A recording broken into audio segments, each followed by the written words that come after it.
ಸಂಚಿಕೆಗೆ ಸ್ವಾಗತ. ಬನ್ನಿ ಇವತ್ತು ಯಾವ ಹಳೆಯ ವಿಚಾರ ಇಂದಿನ ತಾರ್ಕಿಕತೆಯೊಂದಿಗೆ ಅರ್ಥ ಮಾಡ್ಕೊಳ್ತೀವಿ ನೋಡೋಣ.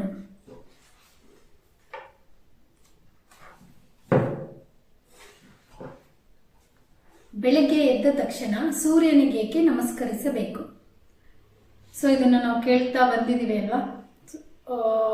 ಆದರೆ ಇತ್ತೀಚೆಗೆ ನಮ್ಮ ಹಿಂದಿದ್ದೋದು ಲೈಫ್ ಸ್ಪ್ಯಾನ್ ಹೇಗಿತ್ತು, ಎಷ್ಟು ವರ್ಷ ಆರೋಗ್ಯವಾಗಿ ಗಟ್ಟಿಮುಟ್ಟಾಗಿ ಬದುಕ್ತಾ ಇದ್ರು. ತಲೆಮಾರಿನಿಂದ ತಲೆಮಾರಿಗೆ ಈ ಆಯುಷ್ಯ ಯಾಕೆ ಕ್ಷೀಣಿಸ್ತಾ ಬರ್ತಾ ಇದೆ, ಈ ಬಗ್ಗೆ ನಾವೆಂದಾದ್ರೂ ಯೋಚನೆ ಮಾಡಿದೀವ? ಈಗ ಎಷ್ಟೋ ಮೆಡಿಕಲ್ ಅಡ್ವಾನ್ಸ್ಡ್ ಫೆಸಿಲಿಟೀಸ್ ಇದ್ರು, ರೋಗಗಳು ಅಷ್ಟೇ ಹೆಚ್ಚಾಗಿದ್ದಾವೆ. ಇದಕ್ಕೆ ಕಾರಣ ಏನು? ನಮ್ಮ ಜೀವನ ಶೈಲಿಯಲ್ಲಾದ ಅಗಾಧ ಬದಲಾವಣೆ ಇದಕ್ಕೊಂದು ಮುಖ್ಯ ಕಾರಣ ಅಂತ ಹೇಳ್ಬೋದು. ಆಹಾರ ಪದ್ಧತಿಯಲ್ಲೂ ತುಂಬಾ ಚೇಂಜ್ ಆಗಿದೆ.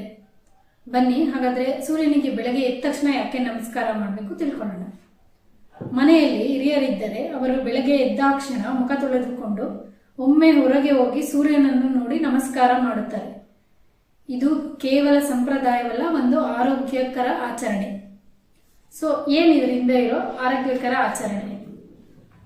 ನಮ್ಮ ಆರೋಗ್ಯಕರ ಬೆಳವಣಿಗೆಗೆ ವಿಟಮಿನ್ ಡಿ ಅಗತ್ಯ. ಸೂರ್ಯನ ಬೆಳಕಿನಲ್ಲಿರುವ ಅತಿ ನೇರಳ ಕಿರಣ ಬಿ.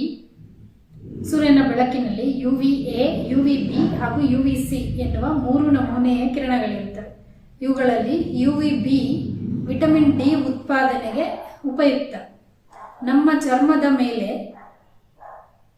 ವಿಟಮಿನ್ ಡಿ ರೂಪುಗೊಳ್ಳುತ್ತದೆ. ಚರ್ಮದಲ್ಲಿ 7-ಡೈಹೈಡ್ರೋಕೊಲೆಸ್ಟೆರಾಲ್ ಎನ್ನುವ ರಾಸಾಯನಿಕವಿರುತ್ತದೆ. ಎಳೆ ಸೂರ್ಯನ ಕಿರಣಗಳು ಚರ್ಮದ ಮೇಲೆ ಬಿದ್ದಾಗ ಇದು ಪ್ರೋವಿಟಮಿನ್ D3 ಆಗಿ ಪರಿವರ್ತಿತವಾಗುತ್ತದೆ. ನಂತರ ಇದು ವಿಟಮಿನ್ D3 ಆಗುತ್ತದೆ. ನಮ್ಮ ಮೂಳೆಗಳ ಬೆಳವಣಿಗೆಗೆ ಅಗತ್ಯವಾದ ಕ್ಯಾಲ್ಸಿಯಂ ಹಾಗೂ ಫಾಸ್ಫರಸ್ ಅನ್ನು ನಮ್ಮ ಕರುಳು ಹೀರಿಕೊಳ್ಳಬೇಕಾದರೆ ಶರೀರದಲ್ಲಿ ಸಾಕಷ್ಟು ವಿಟಮಿನ್ ಡಿ ಇರಬೇಕು. ಪ್ರತಿದಿನ ಬೆಳಗ್ಗೆಯ ಎಳೆ ಬಿಸಿಲಿನಲ್ಲಿ ಅರ್ಧ ಗಂಟೆ ಕಾಲ ನಮ್ಮ ಶರೀರವನ್ನು ಸೂರ್ಯನ ಬೆಳಕಿಗೆ ಒಡ್ಡಿದರೆ ವಿಟಮಿನ್ ಡಿ ಸಾಕಷ್ಟು ಸಿಗುತ್ತದೆ. ಮಧ್ಯಾಹ್ನದ ಸೂರ್ಯನಿಗೆ ಚರ್ಮವನ್ನು ಒಡ್ಡಿದರೆ ಚರ್ಮ ಸುಟ್ಟು ಕಪ್ಪಾಗುವ ಸಾಧ್ಯತೆ ಇದೆ. ನೋಡಿದ್ರಲ್ಲ, ವಿಟಮಿನ್ ಡಿ ನಮ್ಮ ಆರೋಗ್ಯಕ್ಕೆ ಎಷ್ಟು ಅಗತ್ಯ. ನಾವು ಹಂಗೆ ಹೋಗಿ ಸೂರ್ಯನ ಹತ್ರ ಕೂತ್ಕೊಳ್ಳಿ ಅಂದ್ರೆ ಮಾಡ್ತೀವಾ?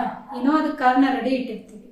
ಈ ಆಚರಣೆ ಮೂಲಕ ಆದ್ರೂ ನಾವು ಸೂರ್ಯನಿಗೆ ಎಕ್ಸ್ಪೋಜರ್, ನಮ್ಮ ಚರ್ಮ ಸೂರ್ಯನಿಗೆ ಬಿಸಿಲಿಗೆ ಒಡ್ಡಿ ಕೂತಷ್ಟು ನಮ್ಮ ಓವರ್ ಆಲ್ ವೆಲ್ ಬೀಯಿಂಗ್ಗೆ ಅದು ಹೇಗೆ ಸಹಾಯ ಮಾಡುತ್ತೆ ತಿಳ್ಕೊಂಡ್ವಲ್ಲ. ಹಾಗಾದರೆ ಸೂರ್ಯನಿಗೆ ನಮಸ್ಕಾರ ಮಾಡಬೇಕು ಅಥವಾ ಅರ್ಘ್ಯ ನೀಡಬೇಕು ಎಂದೇಕೆ ಹೇಳಿದರು? ಬೆಳಗಿನ ಬಿಸಿನಲ್ಲಿ ಅರ್ಧ ತಾಸು ನಿಲ್ಲಿ ಅಂತ ಯಾಕೆ ಹೇಳಲಿಲ್ಲ? ಸೂರ್ಯನ ಎಳೆ ಬಿಸಿಲಿಗೆ ಮೈ ಒಡ್ಡಬೇಕು ಎಂದಷ್ಟೇ ಹೇಳಿದರೆ ನಮ್ಮಲ್ಲಿ ಎಷ್ಟು ಜನ ಅದನ್ನ ಪಾಲಿಸ್ತಾರೆ? ನಮಗೆ ಒಳ್ಳೆಯದಾಗಲಿ ಎಂಬ ಆಚರಣೆಗಳಿಗೂ ಕೂಡ ದೇವರ ಭಕ್ತಿಯನ್ನು ತಳುಕು ಹಾಕಿದರಷ್ಟೇ ನಾವು ಅದನ್ನು ಮಾಡುತ್ತೇವೆ. ಆದ್ದರಿಂದ ಬೆಳಗಿನ ಸೂರ್ಯನಿಗೆ ನಮಸ್ಕಾರ ಮಾಡಿದರೆ ಒಳ್ಳೆಯದಾಗುತ್ತದೆ, ಅರ್ಘ್ಯ ಕೊಟ್ಟರೆ ಪುಣ್ಯ ಬರುತ್ತದೆ ಎಂದು ಪ್ರಾಚೀನರು ಹೇಳಿದ್ದಾರೆ. ಹಾಗಾದರೂ ಸೂರ್ಯನ ಎಳೆ ಬಿಸಿಲು ನಮ್ಮ ಮೈ ಮೇಲೆ ಬೀಳಲಿ ಎಂದು ಇದರ ಹಿಂದಿರುವ ವೈಜ್ಞಾನಿಕ ಉದ್ದೇಶ. ಅರ್ಥ ಆಯ್ತಲ್ಲ?